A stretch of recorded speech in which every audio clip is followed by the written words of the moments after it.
খালি কি নিজেই সাজলে হবে, ঘরটা একটু সাজাতে হবে না? চল আজকে আমি তোমাদেরকে দেখাবো এই কুশন কভারগুলো আমি কিভাবে মেক করছি। ফার্স্ট অফ অল হচ্ছে আমি চিন্তা করতেছিলাম এগুলো আমাদের সোফার কাভারগুলো অনেক পুরাতন হয়েছে, পিলো কাভারগুলো কিভাবে নতুন আরেকটা পিলো কভার তৈরি করা যায়। তো মার্কেটে তো অনেক হাজার হাজার টাকা, ভাই রে ভাই আমার কাছে কিন্তু এত টাকা নেই। দেন আমার মাথায় আসলে আমার কাছে তো অনেকগুলো পুরাতন দোপাট্টা আছে।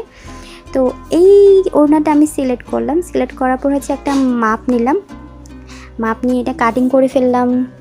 কাটিং তো সবাই জানো, কম বেশি সবাই এখন টুকিটাকি সেলাই কাজ পারো। তো আমি এটা স্টিচ করে নেব এখন। স্টিচ করার পর এটার ফাইনাল রেজাল্টটা এত বেশি সুন্দর আসছে, আমার কাছে তো সুন্দর লাগছে, জানি না কার কাছে কেমন লাগছে।